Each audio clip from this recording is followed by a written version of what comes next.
ಹೊನ್ನು ಮಣ್ಣು. ಈ ಜಗತ್ತಿನಲ್ಲಿ ಏನೇ ಕ್ರೈಮ್ ಆಗಲಿ ಅದರ ಹಿಂದಿರೋದು ಈ ಮೂರೇ ಕಾರಣ. ಅಪರಾಧ ಮಾಡುವಾಗ ಪಾಪಿಗಳ ಮನಸ್ಸಲ್ಲಿ ದುರಾಸೆ, ಮೋಹ, ಆಕ್ರೋಶ, ಕಾಮ ಹೀಗೆ ಏನಿರುತ್ತೋ ಏನೋ. ಆಗಬಾರದ್ದು ಆಗಿ ಸಿಕ್ಕಿಬಿದ್ದ ಮೇಲೆ ಪ್ರತಿಯೊಬ್ಬ ಅಪರಾಧಿಗೂ ಅನಿಸೋದು ಮನಸ್ಸಿನಲ್ಲಿ ಕಾಡೋ ಮೊದಲ ಮತ್ತು ಕೊನೆಯ ಪ್ರಶ್ನೆ ಒಂದೇ, ಇದೆಲ್ಲ ಬೇಕಿತ್ತ? ಇದೇ ಹೊತ್ತಿನ ವಿಶೇಷ ಲೂಸ್ ಟಾಕ್ ಬಸವರಾಜ್.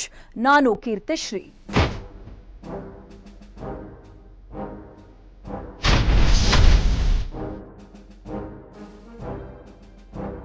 ಒಮ್ಮೆ ಶಾಸಕರಾಗಿ ಆಯ್ಕೆಯಾದ್ರೆ ಸಾಕು ಅಂತ ಎಷ್ಟೋ ಜನ ಕಾತರದಿಂದ ಕಾಯ್ತಿರ್ತಾರೆ.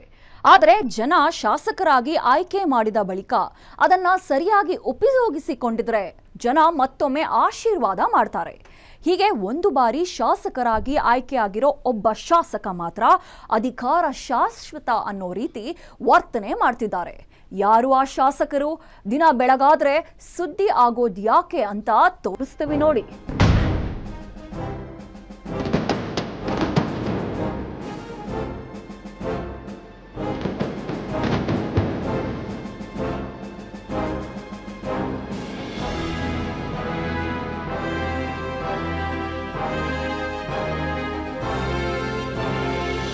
ಶಿವಗಂಗಾ ಬಸವರಾಜ್ ಈ ಹೆಸರು ಕೇಳಿದ್ರೆ ಇಡೀ ರಾಜ್ಯದ ಜನರ ಮುಂದೆ ಬರೋದೇ ಒಬ್ಬ ವಿವಾದಾತ್ಮಕ ವ್ಯಕ್ತಿಯ ಚಿತ್ರಣ. ಅಷ್ಟರ ಮಟ್ಟಿಗೆ ಶಿವಗಂಗಾ ಬಸವರಾಜ್ಗೂ ವಿವಾದಾತ್ಮಕ ಹೇಳಿಕೆಗಳಿಗೂ ನಂಟು ಬೆಸೆದುಕೊಂಡಿದೆ. ನಾನೇನು ಮಾತಾಡ್ತಿದ್ದೇನೆ, ನಾನು ಯಾವ ಸ್ಥಾನದಲ್ಲಿದ್ದೇನೆ, ನಾನು ಮಾತನಾಡಿದ್ರೆ ನಮ್ಮ ಕ್ಷೇತ್ರದ ಜನರ ಮರ್ಯಾದೆ ಹಾಳಾಗಲ್ವಾ ಅನ್ನೋ ಕನಿಷ್ಠ ಕಾಮನ್ ಸೆನ್ಸ್ ಇಲ್ಲದಂತೆ ಬಾಯಿಗೆ ಬಂದಂತೆ ಮಾತನಾಡೋ ಮೂಲಕ ಶಿವಗಂಗಾ ಬಸವರಾಜ್ ಅನ್ನೋ ಹೆಸರಿನ ಬದಲಿಗೆ ಹರಕುಬಾಯಿ ಬಸವರಾಜ್ ಅನ್ನೋ ಅನ್ವರ್ಥನಾಮವನ್ನ ಅನಾಮತ್ತಾಗಿ ಪಡೆದುಕೊಂಡಿದ್ದಾರೆ ಈ ಒನ್ ಟೈಮ್ ಸಿಎಂಗೂ ಡೋಂಟ್ ಕೇರ್, ಹೈಕಮಾಂಡ್ಗೂ ಬೆಲೆ ಇಲ್ವಾ? ಶಿವಗಂಗಾ ಬಸವರಾಜ್ ದಾವಣಗೆರೆ ಜಿಲ್ಲೆಯ ವಿಧಾನಸಭಾ ಕ್ಷೇತ್ರಗಳಲ್ಲಿ ಒಂದಾದ ಚನ್ನಗಿರಿ ಕ್ಷೇತ್ರದ ಶಾಸಕ. 2023ರಲ್ಲಿ ಬದಲಾದ ಕಾಲಘಟ್ಟದಲ್ಲಿ ಚನ್ನಗಿರಿ ಮಾಜಿ ಶಾಸಕ ವಡ್ನಾಳ್ ರಾಜಣ್ಣನಿಗೆ ವಯಸ್ಸಿನ ಕಾರಣಕ್ಕೆ ಟಿಕೆಟ್ ತಪ್ಪಿತ್ತು. ಹೊಸಬರಿಗೆ ಅವಕಾಶ ನೀಡಬೇಕು ಅನ್ನೋ ಕಾರಣಕ್ಕೆ ಯಾರ್ಯಾರಿಗೋ ಅದೃಷ್ಟ ಕೈಕೊಟ್ಟು ಶಿವಗಂಗಾ ಬಸವರಾಜ್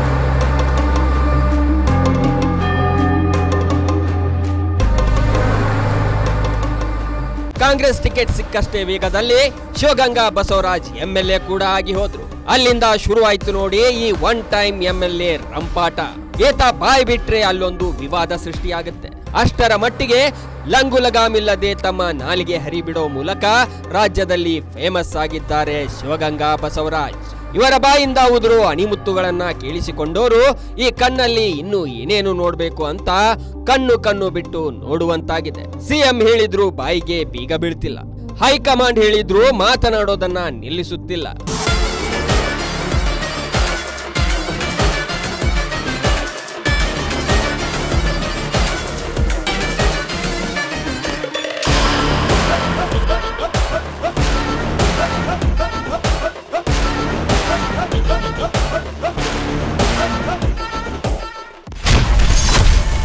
ಸಭಾಧ್ಯಕ್ಷರ ಮಾತಿಗೂ ಕವಡೆ ಕಾಸಿನ ಕಿಮ್ಮತ್ತು ಕೊಡದ ಶಾಸಕ. ಸ್ಪೀಕರ್ ಆದೇಶಕ್ಕೂ ಗೌರವವಿಲ್ಲದೆ ಪ್ರಮಾಣ ವಚನ ಸ್ವೀಕಾರ. ಅಲ್ಪನಿಗೆ ಐಶ್ವರ್ಯ ಬಂದ್ರೆ ಅರ್ಧರಾತ್ರಿಯಲ್ಲೇ ಕೊಡೆ ಹಿಡಿದಂತೆ ಅನ್ನೋ ಗಾದೆ ಮಾತು ಶಿವಗಂಗಾ ಬಸವರಾಜ್ಗೆ ಸರಿಯಾಗಿ ಹೊಂದುತ್ತೆ ಅಂತ ಖಡಾಖಂಡಿತವಾಗಿ ಹೇಳಬಹುದು. ಸಾಮಾನ್ಯವಾಗಿ ಯಾರೇ ಜನಪ್ರತಿನಿಧಿಯಾಗಿ ಆಯ್ಕೆಯಾದ್ರೂ ಸಂವಿಧಾನಬದ್ಧವಾಗಿ ಪ್ರಮಾಣ ವಚನ ಸ್ವೀಕಾರ ಮಾಡಬೇಕು. ಹೀಗೆ ಪ್ರಮಾಣ ವಚನ ಸ್ವೀಕಾರ ಮಾಡೋಕೆ ಅದರದ್ದೇ ಆದ ನಿಯಮಗಳಿವೆ. ಈ ಶಿವಗಂಗಾ ಬಸವರಾಜ್ ಅನ್ನೋ ಹುಂಬತನದ ವ್ಯಕ್ತಿ ಪ್ರಮಾಣ ವಚನ ಸ್ವೀಕಾರ ಮಾಡುವಾಗಲೇ ಸಂವಿಧಾನಕ್ಕೆ ಅಪಚಾರ ಎಸಗಿದ್ದ. ಆಗಲೇ ಈ ಶಿವಗಂಗಾ ಬಸವರಾಜ್ ಅನ್ನೋ ವ್ಯಕ್ತಿಯ ವಿರುದ್ಧ ಕ್ರಮ ಕೈಗೊಂಡಿದ್ರೆ ಅದು ಇಲ್ಲಿಯವರೆಗೆ ಬಂದು ತಲುಪುತ್ತಲೇ ಇರಲಿಲ್ಲ. ಆದ್ರೆ ಆಗ ಕ್ರಮ ಕೈಗೊಳ್ಳದ ಕಾರಣಕ್ಕೆ ಈತನ ಎಲುಬಿಲ್ಲದ ನಾಲಿಗೆ ಬಾಯಿಗೆ ಬಂದಂತೆ ಬಡಬಡಿಸುವಂತೆ ಮಾಡಿದೆ.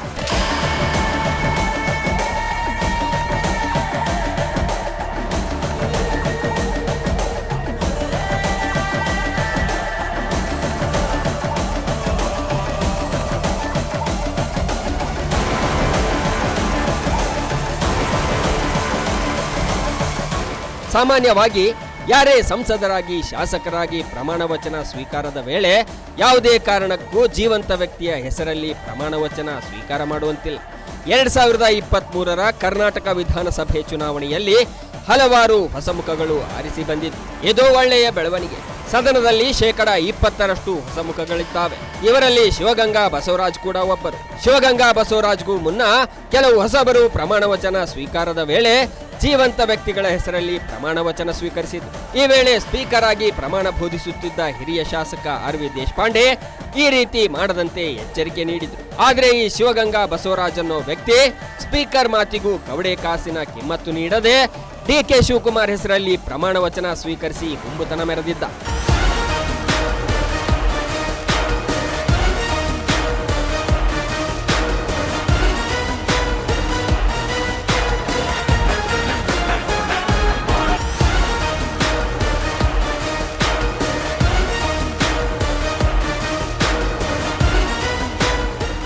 ಈ ಶಿವಗಂಗಾ ಬಸವರಾಜ್ ಅನ್ನೋ ವ್ಯಕ್ತಿ ಅದ್ಯಾವ ಮಟ್ಟಿಗೆ ವ್ಯಕ್ತಿ ಪೂಜೆ ಮಾಡ್ತಾರೆ ಅಂದ್ರೆ ಆ ವ್ಯಕ್ತಿಯಿಂದ ಪೂಜಿಸ್ಕೊಳ್ಳೋರೆ ಚೀಥು ಅಂತ ಉಗಿಯೋ ಮಟ್ಟಕ್ಕೆ ವ್ಯಕ್ತಿ ಪೂಜೆ ಮಾಡ್ತಾರೆ. ಕೆಪಿಸಿಸಿ ಅಧ್ಯಕ್ಷ DCM ಆಗಿರೋ DK ಶಿವಕುಮಾರ್ ವ್ಯಕ್ತಿ ಪೂಜೆ ಬಿಟ್ಟು ಪಕ್ಷ ಪೂಜೆ ಮಾಡಿ ಅಂತಾರೆ. ಈ ಶಿವಗಂಗಾ ಬಸವರಾಜ್ ಅವರ ಶಿಷ್ಯ ಅಂತ ಹೇಳಿಕೊಂಡು DKಶಿಗೆ ಕೆಟ್ಟ ಹೆಸರು ಬರೋ ರೀತಿ ಹೇಳಿಕೆ ನೀಡೋ ಮೂಲಕ DKಶಿ ಜೊತೆಗೆ ಪಕ್ಷಕ್ಕೂ ಮುಜುಗರ ತರಿಸ್ತಾ ಇದ್ದಾರೆ. ಈತ ಅದ್ಯಾವ ಪರಿ ಹೊಗಳು ಬಟನಾಗಿ ತಯಾರಾಗ್ತಿದ್ದಾನೆ ಅಂತ ನೀವೇ ನೋಡಿ. ಇಲ್ಲ ಡಿಸೆಂಬರ್ ಒಳಗೆ ಬರೆದಿಟ್ಕೊಳ್ರಿ, ರಕ್ತದಲ್ಲಿ ಬೇಕಾದ್ರೆ ಬರ್ಕೊಡ್ತೀನಿ, ಮುಖ್ಯಮಂತ್ರಿ ಆಗ್ತಾರೆ.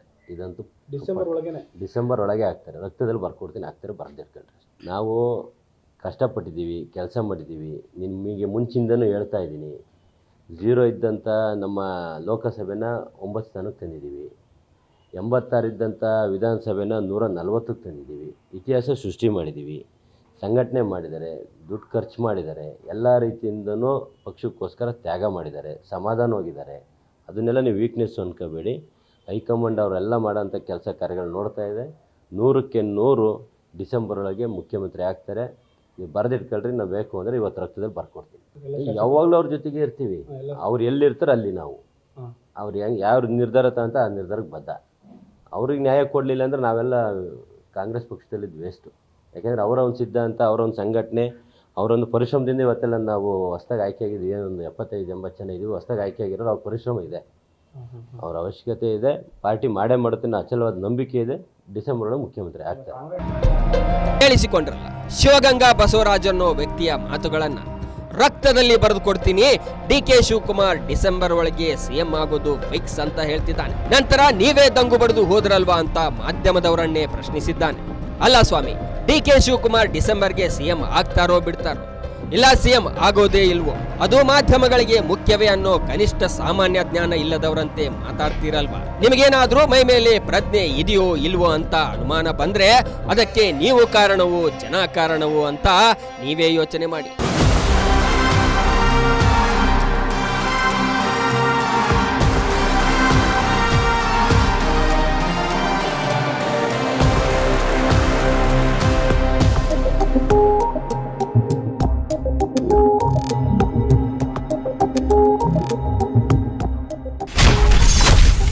ಎಡಬಿಡಂಗಿ ಹೇಳಿಕೆಗಳಿಗೆ care of address Basavaraj. KPCC ಅಧ್ಯಕ್ಷರ ಕುರ್ಚಿ ಖಾಲಿ ಇಲ್ಲ, CM ಕುರ್ಚಿ ಖಾಲಿ ಇದೆಯಾ?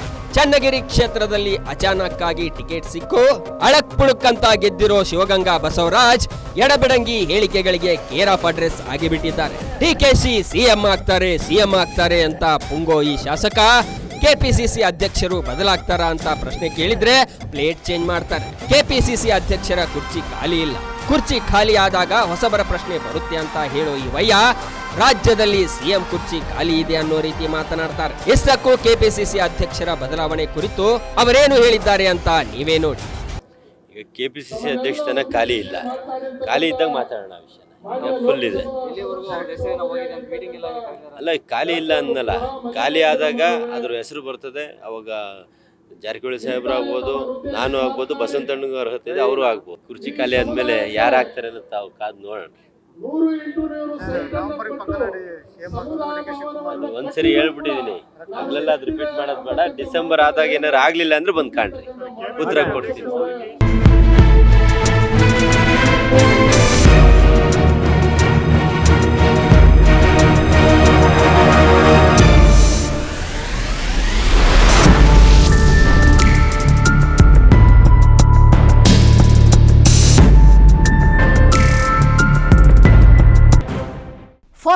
MLA ಆಗಿರೋ ಈ ಶಿವಗಂಗಾ ಬಸವರಾಜ್ ಮುಂದಿನ ಎಲೆಕ್ಷನ್ ನಡೆದು ರಿಸಲ್ಟ್ ಬರೋ ಹೊತ್ತಿಗೆ MLA ಹಿಂದೆ ಎಕ್ಸ್ ಬರೋ ಹಾಗೆ ಮಾಡಿಕೊಳ್ಳೋ ಲಕ್ಷಣಗಳು ಕಂಡು ಬರ್ತಿವೆ. ದಾವಣಗೆರೆ ಜಿಲ್ಲೆಯ ರಾಜಕಾರಣದಲ್ಲಿ ಶಾಮನೂರು ಕುಟುಂಬ ಎಷ್ಟು ಹಿಡಿತ ಹೊಂದಿದೆ ಅನ್ನೋದು ಗುಟ್ಟಿನ ವಿಚಾರ ಏನಲ್ಲ. ಅಂಥದ್ರಲ್ಲಿ ಈ ಒನ್ ಟೈಮ್ MLA ಸಚಿವ ಮಲ್ಲಿಕಾರ್ಜುನ್ ವಿರುದ್ಧ ಸಿಡಿದೆದ್ದಿದ್ದ. ಈಗಲೂ ಪಕ್ಷಕ್ಕೆ ಭಾರಿ ಮುಜುಗರ ಆಗಿತ್ತು. ಸಿಎಂ ಡಿಸಿಎಂ ಇಬ್ಬರು ಪ್ರತಿಕ್ರಿಯೆ ಕೊಡದೆ ಸುಮ್ಮನಾಗಿದ್ರು. ಅದರ ಡೀಟೇಲ್ಸ್ ಇಲ್ಲಿದೆ ನೋಡಿ.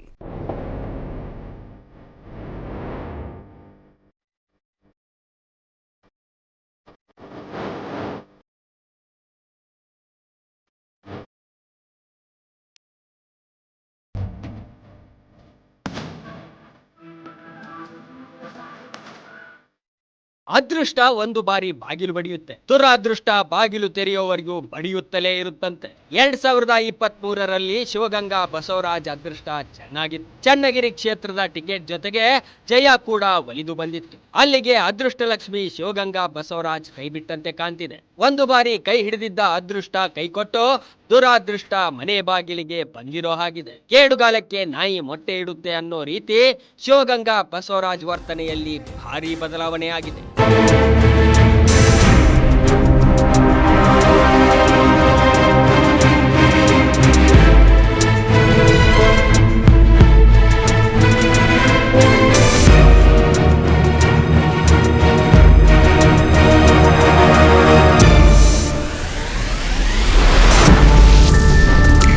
ಸಚಿವ SS ಮಲ್ಲಿಕಾರ್ಜುನ್ ವಿರುದ್ಧವೇ ಸಿಎಂಗೆ ಪತ್ರ.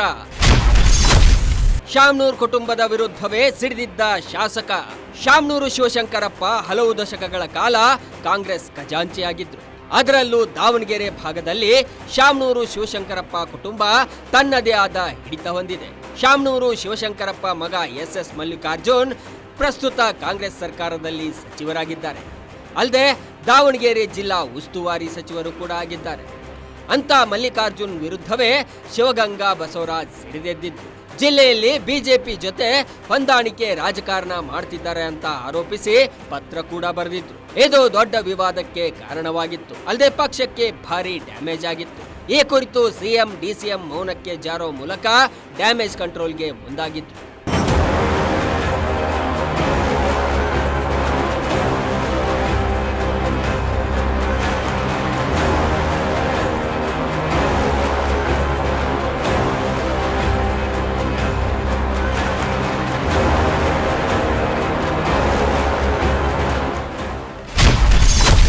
ಡಿಸೆಂಬರ್ ವರೆಗೂ ಏನೂ ಮಾತನಾಡಲ್ಲ, ಜನವರಿಗೆ ಸ್ಟಾರ್ಟ್.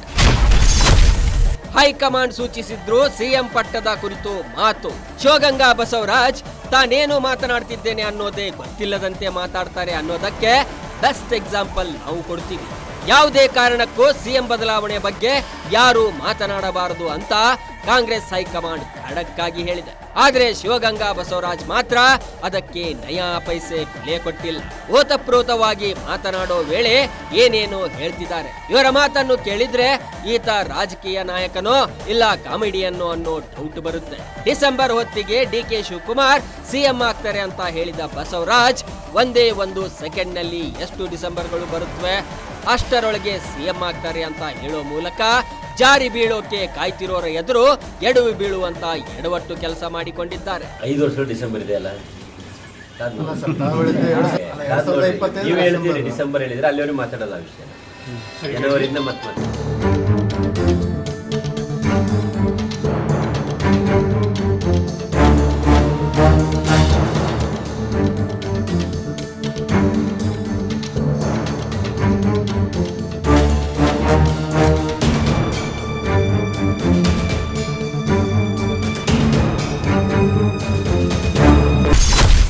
DKಶಿ ಭಜನೆ ಮಾಡುತ್ತಾ ಸಮುದಾಯಕ್ಕೆ ಅಪಮಾನ. ಲಿಂಗಾಯತ ಸಚಿವರೆಲ್ಲರ ರಾಜೀನಾಮೆಗೆ ಒತ್ತಾಯ. ಶಿವಗಂಗಾ ಬಸವರಾಜ್ ಅಂತ ಎಡವಟ್ಟು ಮನುಷ್ಯ ಅನ್ನೋದಕ್ಕೆ ಇನ್ನೊಂದು ಸಾಕ್ಷಿ ಕೊಡ್ತೀವಿ. ರಾಜ್ಯದಲ್ಲಿ ಸಾಮಾಜಿಕ, ಆರ್ಥಿಕ ಮತ್ತು ಶೈಕ್ಷಣಿಕ ಸಮೀಕ್ಷೆ ಹೆಸರಲ್ಲಿ ರಾಜ್ಯ ಸರ್ಕಾರ ಪರೋಕ್ಷವಾಗಿ ಜಾತಿ ಗಣತಿಗೆ ಮುಂದಾಗಿತ್ತು. ಆಗ ರಾಜ್ಯದಲ್ಲಿ ಪ್ರಬಲ ಸಮುದಾಯಗಳಾದ ಲಿಂಗಾಯತ ಮತ್ತು ಒಕ್ಕಲಿಗ ಸಮುದಾಯಗಳು ಇದಕ್ಕೆ ವಿರೋಧ ವ್ಯಕ್ತಪಡಿಸಿದ್ರು. ಇಂಥ ಹೊತ್ತಲ್ಲಿ ಶಿವಗಂಗಾ ಬಸವರಾಜ್ ಅಣಿಮುತ್ತುಗಳನ್ನೇ ಉದುರಿಸಿದ್ರು. ಡಿಕೆ ಶಿವಕುಮಾರ್ ಭಜನೆ ಮಾಡೋ ಆತುರದಲ್ಲಿ ತಮ್ಮದೇ ಸಮುದಾಯದ ವಿರುದ್ಧ ಹೇಳಿಕೆ ನೀಡಿದ್ರು. ಅಲ್ಲದೆ ಸಿದ್ದು ಸರ್ಕಾರದಲ್ಲಿರೋ 7 ಲಿಂಗಾಯತ ಸಚಿವರು ರಾಜೀನಾಮೆ ಕೊಟ್ಟು ಹೊರಬರಲಿ ಅಂತ ಹೇಳಿದ್ರು. ಅವರು ಎಷ್ಟು ಹಿರಿಯರು ಅನ್ನೋದನ್ನ ಗಮನದಲ್ಲಿಟ್ಟುಕೊಳ್ಳದೆ ನಾಲಿಗೆಯನ್ನ ಮೈಲುದ್ದ ಹರಿಬಿಟ್ಟಿದ್ರು. ಆದ್ರೆ ಅದು ನೋಡ್ರಿ, ನಾನು ಯಾಕೆ ಡಿ ಕೆ ಶಿವಕುಮಾರ್ ಸಾಹೇಬ್ರನ್ನ ಅಷ್ಟು ಇಷ್ಟಪಡ್ತೀನಿ, ಯಾವಾಗಲೂ ಅವ್ರ ಪರವಾಗಿ ನಿಲ್ತೀನಿ ಅಂದರೆ, ಅವ್ರ ಸಮುದಾಯದಲ್ಲಿ ಅನ್ಯಾಯ ಆಗಿದೆ ಅಂತಲೇ ಒಂದು ಸಭೆ ಕರೆದ್ರು. ಈ ಲಿಂಗಾಯತರು ಲೀಡರ್ ಯಾರು ಕರೆದ್ರು? ಇವ್ರು ಯಾವ ನೈತಿಕತೆ ಇದೆ? ಮುಖ್ಯಮಂತ್ರಿ ಏನು 7 ಜನ ಮಂತ್ರಿಗಳೇನಿದ್ದಾರೆ ಇವತ್ತು, ಲಿಂಗಾಯತ ಮಂತ್ರಿಗಳು ರಾಜೀನಾಮೆ ಕೊಡಬೇಕು. ಎಲ್ಲರೂ ಒಬ್ರು ಕರೆದು ಏನಾದ್ರು ಚರ್ಚೆ ಮಾಡಿದಾರ? ಶಾಸಕರನ್ನ ಏನಪ್ಪ ಎಂತಪ್ಪ ಅಂತ ಮಾಡಿದಾರ? ಈಶ್ವರ್ ಖಂಡ್ರವ್ರಿಗೆ ಫೋನ್ ಮಾಡಿದೆ, ಫೋನ್ ರಿಸೀವ್ ಮಾಡಲಿಲ್ಲ. ಇವ್ರನ್ನೆಲ್ಲ ನಂಬ್ಕೊಂಡು ಯಾವ ರೀತಿ ರಾಜಕೀಯ ಮಾಡಬೇಕು, ಯಾವ ರೀತಿ ನಾವು ರಾಜಕೀಯ ಮಾಡಬೇಕು ಅಂತ. ಈಶ್ವರ್ ಖಂಡ್ರವ್ರು ರಿಸೀವ್ ಮಾಡಲಿಲ್ಲ. ಇದೇ ಚರ್ಚೆ ಕೇಳ್ದಣ್ಣ, ಹಿಂಗೆ ಸೇರಿಸ್ರಿ, ಹಿಂಗೆ ಮಾಡೋಣ, ನಾವು ಒಂದು ಸ್ವಲ್ಪ ಮಾತಾಡೋಣ ಅಂದರೆ ಫೋನ್ ರಿಸೀವ್ ಮಾಡಲ್ಲ. ಯಾವ ರೀತಿ ಚರ್ಚೆ ಮಾಡ್ಬೇಕು ಇವ್ರನ್ನೆಲ್ಲ? 7 ಜನನೂ ಲಿಂಗಾಯತರ ಮಂತ್ರಿಗಳನ್ನ ರಾಜೀನಾಮೆ ಕೊಡಿಸಿ, ಅವ್ರ ಕೈಯಲ್ಲಿ ಏನು ಕೆಪಾಸಿಟಿ ಇಲ್ಲ, ರಾಜೀನಾಮೆ ಕೊಡಿಸಿ. ಯಾಕೆಂದರೆ ಇಲ್ಲಿ ಅನ್ಯಾಯ ಸಮಾಜಕ್ಕೆ ಆಗ್ತಿದ್ರು ಸಹ ಇಲ್ಲಿವರೆಗೂ ಒಬ್ಬ ಶಾಸಕರುಗಳಿಗೆ ಸಭೆ ಕರೆದು ಚರ್ಚೆ ಮಾಡೋಣ, ನಾಳೆ ದಿನ ನಾವು ಉತ್ತರ ಕೊಡೋಕ್ಕಾಗ್ತದೆ. ಮಠಾಧೀಶರು ಇರ್ತಾರೆ ನಮ್ಮ ಹಿಂದೆ, ನಮ್ಮ ತಂದೆ ಜಾಗದಲ್ಲಿ ಇರ್ತಾರೆ, ಅವ್ರಿಗೆ ನಾಳೆ ಉತ್ತರ ಏನು ಕೊಡ್ತೀರಿ?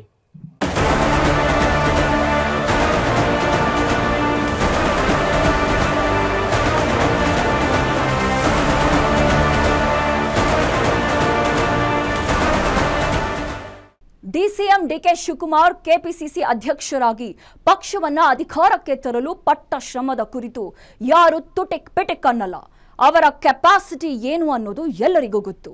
ಸಿಎಂ ಪಟ್ಟದ ವಿಚಾರದಲ್ಲಿ ಅವರೇ ಸುಮ್ಮನಿದ್ದಾರೆ. ಆದರೆ ಶಿವಗಂಗಾ ಬಸವರಾಜ್ ಅಂತವರಿಂದ ಡಿಕೆಶಿ ಇಮೇಜ್ಗೆ ಡ್ಯಾಮೇಜ್ ಆಗ್ತಿದೆ. ಗೊತ್ತೋ ಗೊತ್ತಿಲ್ಲದೆಯೋ ಡಿಕೆಶಿ ಇವರಿಗೆ ಸಪೋರ್ಟ್ ಮಾಡಿದರೆ ಅವರ ಇಮೇಜ್ಗೆ ಇನ್ನಷ್ಟು ಹೊಡೆತ ಬೀಳೋದು ಪಕ್ಕಾ ಅಂತ ರಾಜಕೀಯ ವಿಶ್ಲೇಷಕರು ಹೇಳ್ತಿದ್ದಾರೆ.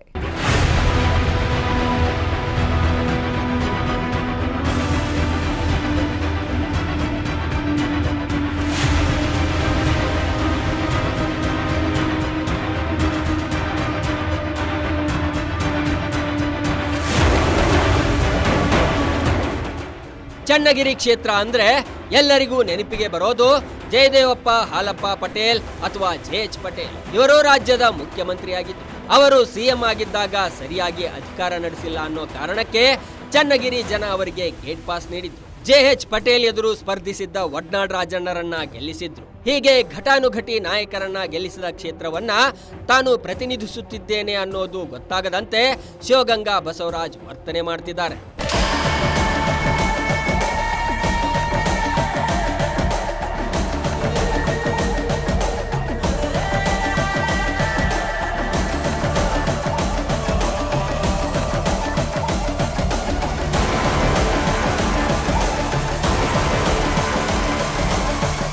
ಕೇವಲ ಚನ್ನಗಿರಿಯಲ್ಲಿ ಮಾತ್ರವೇ ಅಲ್ಲ, ಇಡೀ ದಾವಣಗೆರೆ ಜಿಲ್ಲೆಯ ಅಲ್ಪ ಸ್ವಲ್ಪ ರಾಜಕೀಯ ಜ್ಞಾನ ಇದ್ದವರು ಕೂಡ ಶಿವಗಂಗಾ ಬಸವರಾಜ್ ಹೇಗೆ ಗೆದ್ದರು ಅಂತ ಹೇಳ್ತಾರೆ. ಶಿವಗಂಗಾ ಬಸವರಾಜ್ಗೆ ಕಾಂಗ್ರೆಸ್ ಟಿಕೆಟ್ ಸಿಗೋಕೆ ಮತ್ತು ಗೆಲ್ಲೋಕೆ ಡಿಕೆಶಿ ಕಾರಣ ಇರಬಹುದು. ಶಿವಗಂಗಾ ಬಸವರಾಜ್ ರೀತಿ ಈ ಬಾರಿ ಮೊದಲ ಸಲ ಶಾಸಕರಾಗಿರೋ ಹಲವರಿಗೆ ಡಿಕೆಶಿ ಟಿಕೆಟ್ ಕೊಟ್ಟು ಗೆಲ್ಲಿಸಿಕೊಂಡು ಬಂದಿದ್ದಾರೆ. ಹೇಗಂತ ಅವರೆಲ್ಲ ಶಿವಗಂಗಾ ಬಸವರಾಜ್ ರೀತಿ ಡಿಕೆಶಿ ಭಜನೆ ಮಾಡ್ತಿಲ್ಲ. ಬದಲಿಗೆ ಜನ ಕೊಟ್ಟಿರೋ ಅವಕಾಶ ಬಳಸಿಕೊಂಡು ಕ್ಷೇತ್ರದ ಅಭಿವೃದ್ಧಿಯತ್ತ ಗಮನ ಕೊಟ್ಟಿದ್ದಾರೆ. ಶಿವಗಂಗಾ ಬಸವರಾಜ್ ಅಂತವರು ಡಿಕೆಶಿ ಇಮೇಜ್ಗೆ ಡ್ಯಾಮೇಜ್ ಮಾಡ್ತಿದ್ದಾರೆ. ಡಿಕೆಶಿ ಇಂಥವರನ್ನ ದೂರ ಇಟ್ರೆ ಅವರಿಗೆ ಒಳ್ಳೆಯದು, ಇಲ್ಲದೆ ಹೋದ್ರೆ ಇವರೇ ಅವರ ಪಾಲಿನ ವಿಲನ್ ಆಗಲಿದ್ದಾರೆ ಅಂತ ರಾಜಕೀಯ ವಿಶ್ಲೇಷಕರು ಡಿಕೆಶಿಗೆ ಕಿವಿ ಮಾತು ಹೇಳ್ತಿದ್ದಾರೆ. ಇದಕ್ಕೆ ಶಿವಗಂಗಾ ಬಸವರಾಜ್ ಯಾವ ಉತ್ತರ ನೀಡ್ತಾರೆ? ಇದಾದ ಬಳಿಕವಾದರೂ ತಮ್ಮ ಹರುಕುಬಾಯಿಗೆ ಬೀಗ ಜಡಿತಾರಾ ಇಲ್ವಾ ಅನ್ನೋದಕ್ಕೆ ಕಾಲವೇ ಉತ್ತರ ನೀಡಲಿದೆ. ಎಡಬಿಡಂಗಿತನಕ್ಕೆ ಹರಕು ಬಾಯಿಗೆ ಸದ್ಯಕ್ಕೆ ರಾಜ್ಯದಲ್ಲಿ Shivaganga Basavaraj care of address ಆಗಿದ್ದಾರೆ. ಈಗಲಾದರೂ ಎಚ್ಚೆತ್ತುಕೊಂಡು ಒಂದಿ ಮಾಗತನ ಬಿಟ್ಟು ತಮ್ಮ ಕ್ಷೇತ್ರದ ಅಭಿವೃದ್ಧಿಯತ್ತ ಗಮನ ಹರಿಸಿದ್ರೆ ಮುಂದಿನ ಚುನಾವಣೆಯಲ್ಲಿ ಗೆಲ್ತಾರೆ. ಇಲ್ಲದೆ ಹೋದ್ರೆ ಚನ್ನಗಿರಿಯ ಜನ ಶಿವಗಂಗಾ ಬಸವರಾಜ್ಗೆ ಮನೆ ದಾರಿ ತೋರಿಸೋದು ಮಾತ್ರ ಫಿಕ್ಸ್ ಅಂತ ಖಡಾಖಂಡಿತವಾಗಿಯೂ ಹೇಳಬಹುದು. ಇದಾಗಿತ್ತು ಹೊತ್ತಿನ ವಿಶೇಷ. ನೋಡ್ತಾ ಇರಿ ಇದು ಗ್ಯಾರಂಟಿ ನ್ಯೂಸ್, ಸುದ್ದಿ ಖಚಿತ, ನ್ಯಾಯ ನಿಶ್ಚಿತ.